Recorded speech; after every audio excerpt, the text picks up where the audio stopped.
Og ég var að bjóða okkur velkomna þennan fund rafrænt kerfi fyrir flutning úrgangs á milli landa. Þetta samevrópskt kerfi sem verður tekið upp í allri Evrópu 21. maí næstkomandi. Kerfi gengur undir nafninu DIVAS, Digital Waste Shipment System.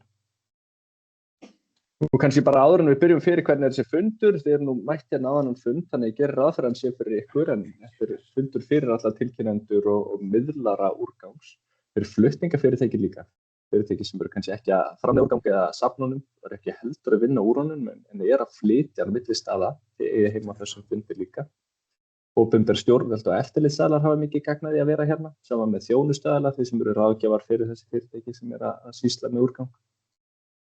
Móttökuaðilar úrgangs sem hefur flust á milli landa. Ég veit nú ekki hvort það er einhver úrgangur í Íslandi sem fer í gegnum útlönd á siglingaleið til áfangastæðar eitthvað svoleiðis, en ef svo þá í því heima hér. Og fyrirtæki sem flytja sinn eigin úrgang milli landa, þau ættu að hlusta vel líka. Og svo áhugasöm sem að þið eru auðvitað all. Og kannski bara áður en við höldum lengra aðeins að byrja á byrjunni, hvað er úrgangur? Ég veit að þið eru kannski ekki öll að velta þessu fyrir ykkur hverjum degi, en þetta er það sem við María sem eru hérna við hliðina á mér, við pælum mikið í þessu. Úrgangur er skilgreindur svona í lögum meðhöndlun úrgangs, hvers kyns efni eða hlutir sem að handhafi úrgangsins ákveður að losa sig við, ætlar að losa sig við eða er gert að losa sig við. Allt sem fer í ruslatunnu eða grenndargám, það má líta á það sem úrgang svona alla jafna. Hlutir sem að búið að taka ákvörðun að henda, þeir eru líka úrgangur og það sem að maður er samkvæmt lögum bundinn til þess að losa sig við, það er líka úrgangur. Það er oft túlkunaratriði hvað er úrgangur og hvað ekki, það er ekki alltaf augljóst. Bílhræði sem er búið að liggja út á túni hjá þér í 10 ár og þú er ekkert plan með er það úrgangur eða ekki. Það er kannski ekki alltaf augljóst, en hérna, þetta er sem sagt skilgreiningin og stundum reynir á hana. Og kannski bara svona til að hérna, gefa inngang að því af hverju við þurfum að pæla í því að flytja úrgangum milli landa. Þegar ég var lítill, ég fæddist hérna lengst til vinstri á þessari mynd, þá var hagkerfið okkar voða línulegt. Það ábyrgasta sem var gert við ruslið sitt var að henda því í ruslatunnuna. Það var bara svona ein stór blönduð tunna sem við sjáum þarna á myndinni sem var yfirfull. Ég gróf upp gamla ársskýrslu frá Sorpu frá 1998, ég var að blaða í þessum daginn, þetta er sem ég gerir í mínum frítíma. Þá voru að monta sig af því hvað þau urðuðu mikið. Og urðuðu henni ykkur, man ekki hvað var sko. Urðuðu 300.000 tonn á árinu. Markmið okkar á næsta ári er að urða enn meira. Þá var það ábyrgasta sem að gert við úrgangi. Ég fæ ekki headphone sem þau virka, það er bara inni í skilur. Guðmundur, gleðum að tilkynna þér að headphone-in virka ágætlega. Nú, held áfram afsikið. Við erum búin að vaxa upp úr þessu línulega hagkerfi, við erum komin í einhvers konar endurvinnslu hagkerfi, við föttum að miklu gáfulegra fyrir okkur að nota bylgjupappa aftur heldur en að hendunum, það er auðvitað að endurvinna suma hluti og þá bara notum við þá aftur til þess þurfum við að safna þeim. Þeir safnast sem úrgangur og við flytjum hann milli landa. Svona flytjum við endurvinnsluefni þann dag í dag og þau fara inn í þetta rafræna kerfi sem ég er að kynna fyrir ykkur. Nú, við stefnum í átt að hringrásarhagkerfi. Í hringrásarhagkerfi er auðvitað úrgangur en hann er í miklu meira magni endurunnin, það er gert við hluti eða það er komið í veg fyrir að verða úrgangur til að byrja með en úrgangur er alltaf til staðar. Þannig að rafræna kerfi sem við erum að kynna í dag, það er komið til að vera út svona allavega líftíma stefnumótunar Evrópusambandsins eins og hún lítur út núna. Nú, það er mikið af úrgangi á Íslandi sem er notaður og notaður vel. Við getum framleitt alls konar gáfulega hluti úr úrgangi eins og þið hafið tekið eftir. Endurunnin efni er ekki bara orðin eitthvað sem fyrirtæki monta sig af því að nota, heldur er þetta orðið jafnvel norm í ákveðnum geirum eins og til dæmis í drykkjarvöruumbúðum. Þannig að þetta er orðið mjög dagstæðilegt og úrgangsmagn sem við flytjum milli landa. Það er sífellt að aukast, ekki minnka, jafnvel þótt að úrgangsmagn okkar minnki í heildina. Eins og staðan er núna, þá er hagkerfið okkar hérna á Íslandi 8,5% hringrænt, svona cirka. Ég veit ekki alveg hvað markmið okkar er, það er ekki alveg 100% matur og svona verður aldrei í hringrás, en 8,5% ekkert sérstaklega mikið. Þessi tala þýðir að það er tækifæri fyrir okkur til að auka endurnýtingu á okkar úrgangi á Íslandi. Kannski ef við förum yfir í svona meginstefin við meðhöndlun úrgangs, það ágætt fyrir okkur að vita hver þessi stef eru, svo þið getið áttað ykkur á því hvert stefnumótunin að leiða okkur, til hvers ætlast á þessu rafræna kerfi og eftirliti með því og svoleiðis. Það alla jafna á að fylgja forgangsröðun úrgangsþríhyrningsins. Það sem sagt stefnumótunar tól sem við notum þar sem við skýrum í hvaða röð fýsilegast að gera hlutina þegar kemur að meðhöndlun úrgangs. Það náttúrulega best að koma í veg fyrir að úrgangur falli til. Ef það hægt að nota hlutina aftur, að gera við þá eða hreinsa þá eitthvað svoleiðis, þá það best. Ef það ekki hægt, þá fýsilegt að endurvinna. Ef ekkert af þessu gengur, þá ættum við að vera að endurnýta úrgang, til dæmis með því að nota hann í fyllingar eða brenna hann fyrir orku. Og ef allt þetta klikkar, þá ættum við að brenna hann eða í allra versta falli að urða hann. Úrgangur ætti alla jafna að vera meðhöndlaður sem næst uppsprettunni, þetta svona viðmið en ekki ströng regla. En það alveg við því að búast að einhver ríki Evrópu myndu neita að taka við úrgangi af því að það hægt að meðhöndla miklu nær Íslandi. Alla jafna ættu ríki ekki að flytja út sínar úrgangsáskoranir, það alveg eðlilegt að við flytjum út úrgang sem ekki hægt að meðhöndla á Íslandi, það sem ekki innviðir til staðar, en þar sem innviðir geta á þekking til þess að meðhöndla hlutina, að þá ættu við ekki að vera að flytja þú út alla jafna. Sá sem framleiðir úrgang sá sem borgar fyrir meðhöndlun hans og það handhafi úrgangsins sem ber ábyrgð á honum. Það þýðir ekki bara senda hann til útlanda og kalla sig stikkfrí. Handhafinn á að sjá til þess að úrgangurinn komist alla leið og úr honum sé unnið. Og það fjallað þessi atriði í reglugerð flutning úrgangs milli landa og svona fernt í þessari reglugerð sem mig langar til að draga fram fyrir ykkur að vita. Það að það á að skrásetja allan flutning á úrgangi milli landa og þá að upplýsa stjórnvöld þennan flutning. Hvort sem þetta hættulegur úrgangur eða ekki, þá á að vera til pappírslóð sem segir hvað var flutt í hversu miklu magni, hvar það endaði og hvað gerist við það. Og það þarf að fá samþykki yfirvalda áður en að maður flytur hættulegan úrgang milli landa. Allur úrgangurinn sem með svona einhvers konar hættumerkingar utan á, þetta gildir líka úrgangur svo plast, það sem hættulegt mönnum eða umhverfi, það þarf að fá samþykki. Ef við flytjum hérna frá Íslandi til Þýskalands, þá þarf samþykki bæði Íslands og Þýskalands. Ef við ætlum að stoppa með skipið í Bretland á leiðinni, þá þarf Bretland líka að samþykkja þetta pappírsvinna. Það má aðeins flytja úrgang þangað sem aðstæður óviðunandi, andstæður við þetta. Það má aðeins flytja úrgang þangað sem aðstæður viðunandi. Úrgang má ekki flytja þangað sem aðstæður óviðunandi. Og yfirleitt birtist þetta þannig hjá okkur að það annaðhvort bannað eða takmarkanir á því hvað við mögum flytja til landa sem ekki aðilar að alþjóða efnahags- og framfarastofnuninni OECD. Og yfirleitt þá flytjum við bara úrganginn okkar til Evrópu, til starfsstöðva sem með starfsleyfi og standast í trausturskoðun. Og það þarf einmitt að tryggja að úrgangurinn komast á leiðarenda, það verður unnið úr honum. Við förum fram á hérna að það sé gerður samningur við þann aðila sem tekur við úrganginum hinum megin og hættulegum úrgangi á að fylgja bankaábyrgð. Ef eitthvað skyldi klikka, að þá fellur kostnaðurinn á tilkynnandann en ekki á þann sem endar að sitja uppi með úrganginn. Endurvinnsluefni sem ekki hættuleg yfirleitt verð í þeim, þannig að þau geta tryggt sig sjálf. Förum ekki fram á bankaábyrgð þar. Nú, hér svona fyrirkomulagið í praktík að horfa svolítið á skjala og pappírsvinnu hliðina af því við erum að kynna rafrænt kerfi sem gerir þessa hluti fyrir okkur. Það sem þessari glærur eitthvað sem að BIVAS-kerfið ætti að sjá fyrir utan kannski samning og bankaábyrgð. Fyrir úrgang sem ekki hættulegur, þá fyllir maður út fylgiskjal sem köllum að Annex 7 svona í nördatali. Þetta A4-blað þar sem maður tilgreinir hvað verið að flytja út og í hvaða magni, hvar það endar og þá gera við það og svoleiðis. Þetta fylgiskjal sett stjórnvöldum bæði hér úti. Við getum þá nota þessar upplýsingar, skráð þær.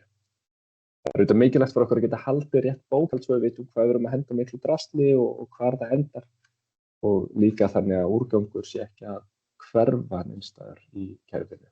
Að hann sé allir meðhöndlaður. Fyrir hættulegan úrgang þá sjáið þið að það eru 5 punktar á þessari reglu á móti 2 fyrir úrgang sem ekki hættulegur. Það meira maus að flytja út hættulegan úrgang. Hann gjaldskyldur. Við tökum gjald hérna stjórnvöld heima fyrir tilkynningar á hættulegum úrgangi. Stjórnvöld erlendis taka líka gjald.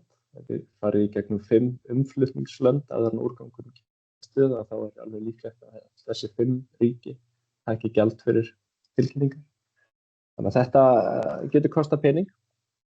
Og hættulegur úrgangur alltaf tilkynntur til stjórnvalda. Honum á að fylgja bankaábyrgð og samningur við úrvinnslu aðilann erlendis. Og það líka þessi fylgiskjöl sem að svipuð og þau sem fylgja ekki hættulegur úrgangi, sem að flytja hættulegur úrgangi. Við köllum þau Annex 1B. Fylgiskjal sent stjórnvöldum 3 sinnum. Það sent ping til okkar þegar úrgangur fluttur út, þegar hann kominn í endurvinnslustöðina erlendis og svo þegar búið að vinna úr honum. Þannig að við erum vel upplýst þetta ferli. Þetta eitthvað sem rafræna kerfið ætlar að gera fyrir okkur. Bara svona svo það sjálfur á hreinu þá má aldrei flytja út hættulegan úrgang áður en það komið samþykki frá stjórnvöldum og það getur alveg tekið 30 daga, ég var að segja lágmark 30 daga að fá þetta samþykki. En fara sér ekki óðslega í þessu. Og þá erum við komin að skemmtilega partinum hérna. Það DIVAS, nýja rafræna kerfi okkar fyrir flutninga úrgangi. Þetta rafræna kerfi eins konar gátt sem sér þá pappírsvinnu. Við getum fyllt út pappír í þessu kerfi, það getur fyllt út hluta af þeim sjálft. Þetta kerfi tekur við af pappírsblöðunum sem við erum núna að prenta út, kveitundir, skanninn og fram eftir götum. Þetta kerfi verður tekið í gagnið 21. maí 2026, það núna eftir 2 mánuði. Það verður tekið í gagnið í allri Evrópu þennan dag og þetta eitthvað sem búið að vera í undirbúningi lengi. Þetta samevrópskt kerfi sem að stjórnvöld í Evrópusambandinu standa að. Þetta hluti af tölvukerfi sem heitir Traces NT. Það notað fyrir til dæmis flutning á matvælum milli landa, það notað fyrir plöntusjúkdóma og varnir gegn þeim, þetta notað fyrir ýmislegt þetta Traces kerfi. Með því sem hann hugbúin að þróa enda léttar, við erum ekki að föndra nýtt kerfi alveg frá grunni, þetta bara gátt að flytja í kerfi sem við þegar til. Fyrirtæki þið útbúið ykkur sjálf aðgang, ef það eru einstaklingar að flytja út, þá getið þeir búið til aðgang líka. Við búið ykkur til aðgang og fyllið inn svona grunn upplýsingar ykkur sjálf afsakið. Þegar þið hafið búið til aðgang þá samþykkjum við stjórnvöld aðganginn ykkar og getið þið starfað eðlilega. Eftirlitsaðilar, heilbrigðisnefndir til dæmis og væntanlega tollurinn líka munu hafa lesaðgang inn í kerfið. Þá fylgst með því sem í gangi. Eiginleikar sem að DIVAS, þetta nýja kerfi, hefur, þetta rafrænt kerfi fyrir upplýsingar og heldur utan gögn hana fyrir okkur. Getum notað það sem gátt fyrir upplýsingaflæði, bæði milli yfirvalda, þannig við þurfum ekki að vera að taka saman skjöl og senda þau í tölvupósti okkar á milli, þetta flæða skjöl bara á milli. Saman með fyrirtæki að skjöl flæða frá ykkur sem að tilkynna til flutningsaðila og til móttökuaðilans erlendis og allar sem að koma að úrganginum, það þarf ekki að reiða sig á tölvupóstsamskipti í þessu lengur. Þetta auðveldar auðvitað yfirsýn, spara tíma og handtök við tilkynningar. Kerfið getur fyllt út pappírana okkar sjálfvirkt að hluta allavega. Þeir hlutir sem að breytast ekki, heimilisfesti og þeirra búið að gera tilkynningu og menn ætla að senda út 1000 Annex 1B að þá eru þeir fylltir út sjálfkrafa með númerum og svoleiðis og innihaldi. Það alltaf eitthvað sem þarf að skrá inn sjálfur, vikt og úrgangi og svona. Svo þetta meitt gátt fyrir yfirvöld og eftirlitsaðila að þetta kemur til með að auka gegnsæi eftirlitsaðila töluvert mikið. Ég ekki bara að tala hérna á Íslandi heldur erlendis líka. Eftirlitsaðilar erlendis muni hafa miklu betri hugmynd það hvað í gangi og hvað koma frá Íslandi til þeirra. eiginleikar sem að kerfið hefur ekki bara svona flaggað því strax að einhver fyrir að gera sér vonur það að þetta kerfi sé að fara að gera villuleit og svona fyrir ykkur. Það ekki það sem þetta kerfi gerir. Ég bendi ykkur bara að þetta sé eyðublaðið sem að þið fyllir venjulega út í. Þetta eyðublaðið bara verða rafrænt. Þannig að það engin villuleit, það ekki góð upplýsingagjöf inn í þessu kerfi, það ekki skýringar við reiti, allavega ekki ennþá. Þetta ekki skjalakerfi í þannig skilningi að samningar og bankaábyrgðir eru ennþá bara út kerfi sem svo þarf að senda til okkar í tölvupósti. Eftirlitsaðilar geta allavega ekki ennþá flaggað inn í kerfinu, þeir geta ekki vakt að því að flagga. Kannski kemur sá fítus einhver tíma. Ég ákvað að hafa mikilvægast að síðast sem kannski ekki gáfulegt hjá mér, en þetta kerfi sem sagt ekki með viðmót fyrir tilkynningar sem að hafa verið staðfestar þegar að kerfið tekið í gagnið. Staðfestingar þetta acknowledgement, þegar við sendum tilkynningu til okkar, við sendum þær út þegar viðtökuríkið búið að staðfesta að tilkynningin sé rétt gerð. Ef það gerist fyrir 21. maí, þá fer sú tilkynning ekki inn í þetta kerfi. Hún gerir það aldrei. Þær tilkynningar sem hafa verið staðfestar fyrir 21. maí, þær klárar sig bara á pappír, en 21. maí að þá verða tilkynningar rafrænar, það verður með þess að bannað að það verður á pappír. Þannig að á meðan þær tilkynningar sem í gildi að klára sig, sem getur tekið kannski 1-2 ár, þá erum við að einhver leyti með tvöfalt kerfi. En þær fasast bara út svo þessar pappírstilkynningar og við sitjum bara eftir með.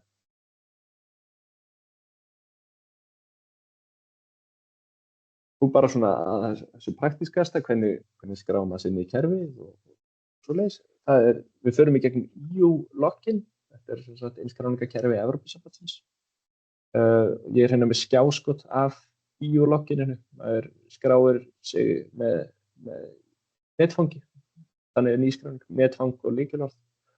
Og síðan fer maður í sínu eigin svona mínar síður og þar getur þið bætt við símtæki, þið sótt EU-login appið til dæmis og búið ykkur til þá auðkenningaleið sem að þið viljið. Ég setti þannig skjáskot af öllum auðkenningaleiðunum sem í boði fyrir mig.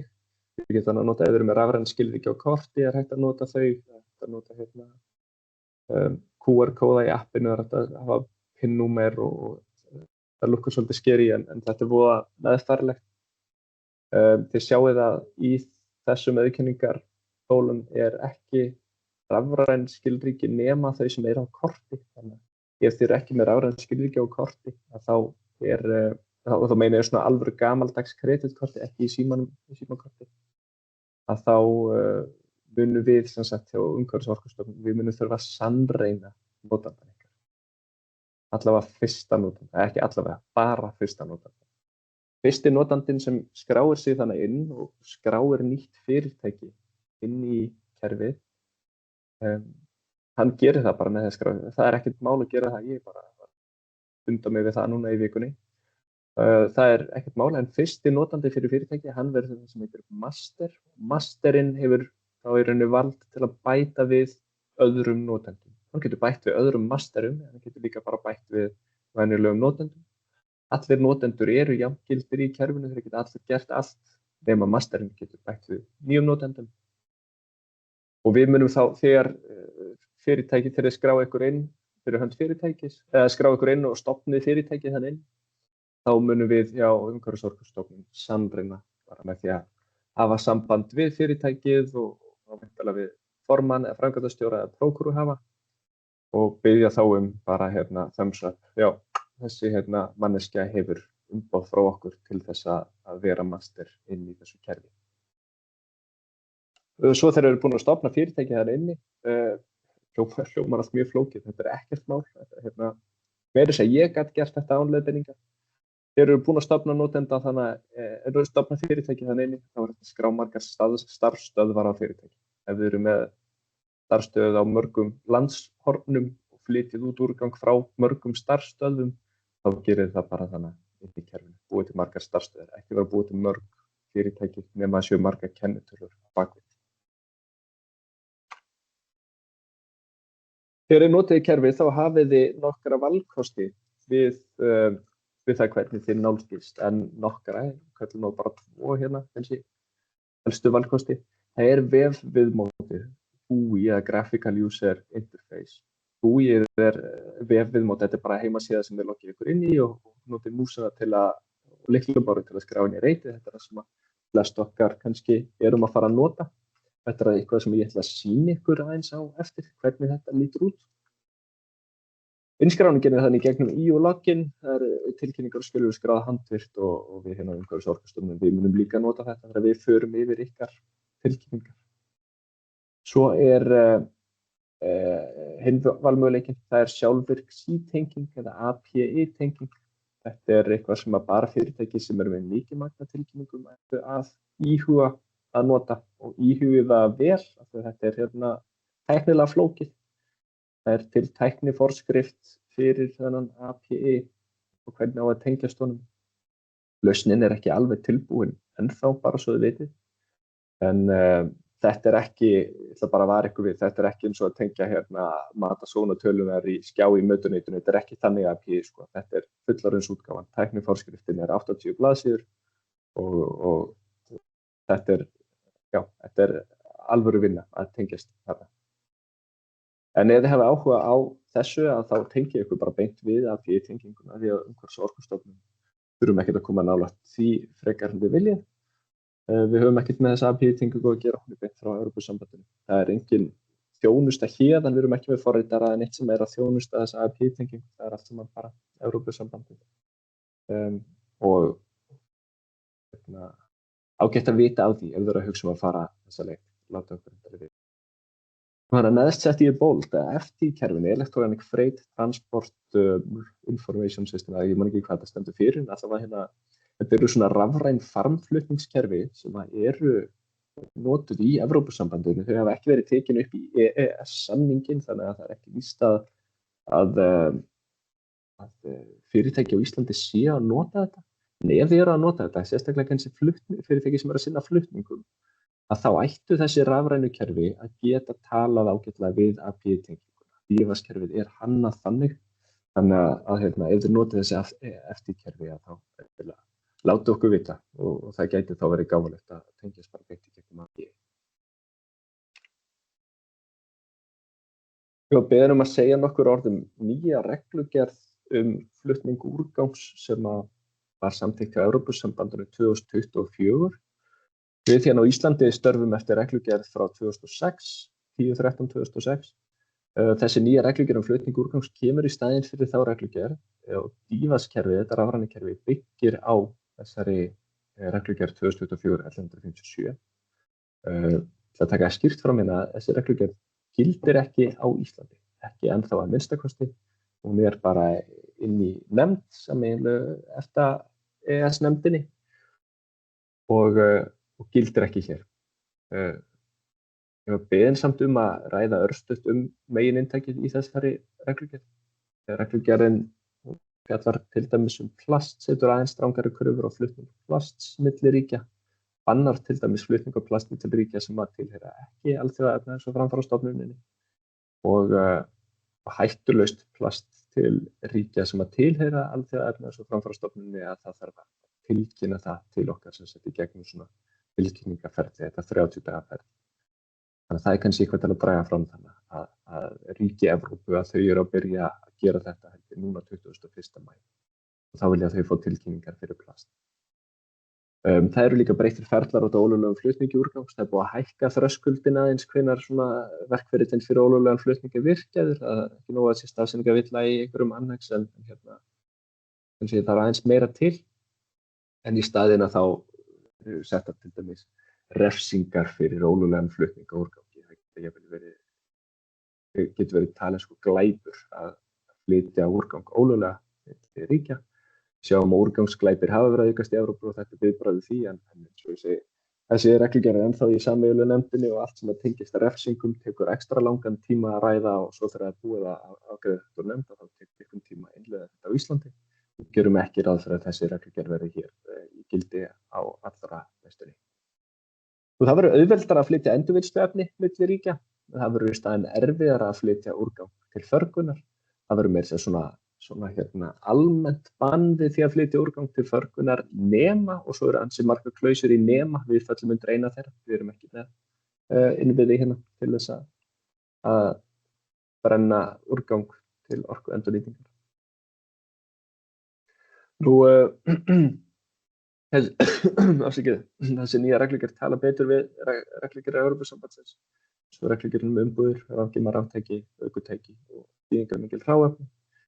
Talar bara betur inn í stefnumið almennt. En þessi nýja reglugerð tekur gildi í Evrópusambandinu, þótt hún gildir ekki á Íslandi, þá getur hún haft áhrif á okkur, til dæmis þetta varðandi önnur ríki vilja fá tilkynningar fyrir plast, en getur kannski líka haft áhrif á gildistíma okkar tilkynninga eða bankaábyrgðir eða eitthvað svona. Þannig að við alveg búast við því að við fáum athugasemdir. Nú bara svona aðeins að tala næst hvað framundan í þessu. Nú Evrópusambandið bara að vinna á fullu að gera þetta kerfi tilbúið til notkunar. Það komin svona pínu buggy testaðgangur sem að ég kom með aðgang að leið og það komin pröfuaðgangur sem eða svona pröfukerfi sem tilbúið til að fara að fikta í. Þá mun ég setja fréttina inn á úrgangur.is og þið getið farið og skráð ykkur inn og leikið ykkur þar. Þetta verður allt pröfuaðgangur, allt sem fer fram í pröfuaðgangur því það bara eyðist reglulega og það hefur ekkert gildi sko. Þannig að þau þurfa alltaf að byrja upp á nýtt í alvöru kerfinu, en ef þið hafið sérstakann áhuga að fara að fikta í þessu, þá fylgist með endilega fréttir og fróðleikur hjá okkur. Og það eru líka eldri fréttir sem við höfum birt hérna til dæmis frá í byrjun febrúar birtum við frétt þetta kerfi, þannig að við viljum sjá það þetta að gramsa þannig í fréttasafninu okkar. Og svo þannig að efst sjáum við á síðunni okkar úrgangur.is að þar hægt að finna meiri upplýsingar og flutningur úrgangs þessa verkferla og svoleiðis. Það koma kennslumyndbönd á nýja kerfið núna á allra næstunni. Þar sjáum við bara getið fengið innsýn inn í hvernig þetta kerfi virkar, hvernig það lítur út og hvernig takkanir eru og svona, en ég ætla eins að sýna ykkur á eftir líka. En kennslumyndbönd, þau birtast þannig undir fyrirtæki og þar flipið sem heitir flutningur. Það bara einhvern tíma á næstu dögum. Þau eru að vera tilbúin, það bara að vera að texta þau. Þannig að það gerur að það gerist núna einhvern tíma í vikunni. Það sem að þið getið sjálf gert í ykkar fyrirtækjum til að fara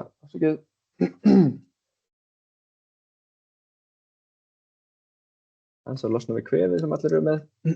Það sem þið getið gert hjá ykkur til að fara að undirbúa fyrir þetta rafræna kerfi. Kannski í fyrsta lagi bara eins að spjalla þetta innanhús. Hver eru það sem munið koma til með að nota kerfi í sínum daglegu störfum? Eru þeir aðalega með aðganga tölvu? Skilur þú bara þessi praktísku atriði? Það er ekki endalega samtali hvort þessi viti því að fyrirtæki fara að tengjast í gegnum API-tenginguna. Eins og ég segja þá er sú tenging tæknilega krefjandi og líklega kostnaðarsöm til að setja upp. Þannig að það er ekki vera að taka þetta samtali nema að það sé mikið magna úrgangi sem þeir eru að flytja. Einhverjar tilkynningar sem þeir að fara að senda inn þannig akkurat í kringum 21. maí, dagana fyrir eða dagana eftir. Það er ekki endalega samtalið hvort það sé vitið því annarkvort að flýta þeim og senda þeir inn fyrr eða senka þeim. Það er bara mikill erill hjá stjórnvöldum í kringum þetta kerfi, það er mikið að gera. Þannig að það er alveg að búast að hlutir taki einhvern tíma. 21. maí má alveg búast við að það verði allt í háaloftum af því að eitthvað kemur upp, þannig að þetta myndi ekki vera að bíða með eitthvað time sensitive að þangað til akkurat þessa daga. Ef það er einhverjar sendingar á dagskrá akkurat þann 21. maí getur verið gott að flagga það í kalendar að fara 2 dögum fyrir á úrgangur.is og lesa fréttir hvernig á að bera sig að í því og ég mitt bara svona að ræða við stjórnendur segja frá þessum breytingum hvað er framöndan svo þeir geta eins vera að pæla í hvort þetta hafi ykkur víðtækari áhrif. Og hindranlega mæli ég með því að spyrja samstarfsaðila hvort þeir séu tilbúnir. Það er samstarfsaðila innanlandsflutningafyrirtæki og svo samstarfsaðilin ykkar erlendis. Þeir sem taka við úrgangum ykkar erlendis og vinna úr honum þurfa líka að skrá það inn í kerfið, þannig að þau þurfa að vera klár. Ég sagði nú að eftirlitsaðilar hafa lesaðgang inn í þetta kerfi, bæði íslenskir eftirlitsaðilar og erlendir eftirlitsaðilar. Þannig að gegnsæi í kerfinu er að fara að aukast talsvert mikið og þú er góður tími til þess að yfirfara það, hvort að Starfsemin sé ekki örugglega skráð hjá yfirvöldum og öll starfsleyfi eða skráningar séu til staðar og ekki bara nóg þarna á þessum tíma. Það góður tími til að fara að huga að því núna. Og svona kannski þriðja sem ég langar að benda á eru verkferlagerð. Ef við erum með verkferla sérstaklega ef yfirmenn eru að samþykkja og rýna verkferla og svona sem getur alltaf tekið einhvern tíma. Þá getur verið gott að fara að pæla í því, uppfæra verkferla með tilliti til þessara breytinga, sérstaklega ef verkferlan og ykkar innihalda einhvern veginn samspil milli pappírsskjalana og bankaábyrgða og samningagerðar og svona. Ef að er notið eitt af þessu til þess að muna eftir hinu þá þarf að uppfæra það einhvern veginn því að bankaábyrgð og samningar verða á pappír og meðan hitt inn í rafrænu kerfi. Kannski ágætt líka að taka samtal bara hver í skipuritinu á að vera master og bera ábyrgð að sé alltaf einhver hver er að vera master og hver verður bara master ef masterinn hættir eða verður batterislaus á Hornströndum eða eitthvað hvað gerist á. Þannig að bara eitthvað svona er fínt að pæla í núna og eitthvað í menn. Svo þeir geti horft á þennan kynningafund upptökunni og sett inn í málum. Nú kíkjum bara svona eftir inn í kerfið. Þið ættu núna að sjá rafræna kerfið eins og það lítur út hjá mér. Þetta er minn aðgangur Jóhannes Bjarki Tómasson .is og þetta er alfa útgáfa, þetta er ekki einu sinni beta útgáfa, þetta er algjör sandkassi sko. Svona lítur þetta út hjá mér. Ég er stjórnvald og ég sé ansi margt. Þetta er örlítið öðruvísi heldur en það sem þið sjáið. Stikan hér ætti að líta nokkur eins út hjá ykkur. Það er hægt að senda tilkynningar og það er líka hægt að senda flutningsskjöl fyrir úrgang sem er á græna listanum. Það er þessi annexjöskjöl fyrir úrgang sem er ekki hættulegur. Það er alltaf hægt að búa til ný skjöl hér og bara svo þið sjáuð svona hvernig þetta virkar aðeins að maður sendur inn tilkynningu. Segjum bara við erum frá Íslandi og ég var aðeins að föndra í þessu kerfi, starfsmannafélag Umhverfis- og Orkustofnunar. Ég ætla að vera ábyrgur fyrir þessu. Kennitalan er niðri. Það skiptir ekki allir máli hvort þið skráið kennitölu eða hvort þið skráið ES á undan kennitölunni. Við á Íslandi munum nota kennitölu til að auðkenna okkur. Það má setja fleiri auðkenni inn eins og virðisaukaskattsnúmer og svoleiðis. Það er bara til bóta. En þau fyrirtæki eða þau af ykkur sem starfið í Evrópu, þið eru væntanlega með það sem heitir EORI-númer. Það ætti að vera ykkar fyrsta leið til að auðkenna ykkur. Þannig að þið ættu að nota EORI-númer ef þið eru með slíkt númer. Þið vitið alveg hvort þið eru með þannig númer eða ekki. Þannig að ef þið eru óviss þá eru þið ekki með þannig. Við ætlum bara að flytja frá Íslandi. Það er bara eitt stjórnvald á Íslandi. Það eru við, Umhverfis- og Orkustofnun. Og ég vil bara flytja þetta kannski til Svíþjóðar. Það er Naturvårdsverket. Ég ætla reyndar að velja We Test Account. Og þegar þau eru búin að gera þetta, ef þau eru ekki með einn transitlönd en eitt svoleiðis, confirm, það er ekki hægt að breyta þessu eftir á. En hér er sem sagt tilkynningaeyðublaðið, svona lítur þetta út. Þið dundið ykkur bara við að fylla þetta inn. Þegar þau eru búin að fylla þetta inn, að þá birtast þessar upplýsingar sjálfkrafa á öðrum pappírum sem að fylgja tilkynningunni, sem sagt eins og flutningsskjölunum Annex 1b, sem heitir Movement Documents.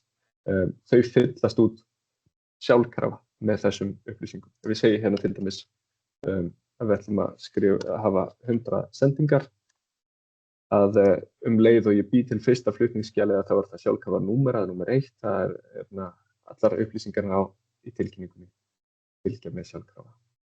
Svo er bara að vista ef við ætlum að geyma þetta og annars að þá kemur sendtakki.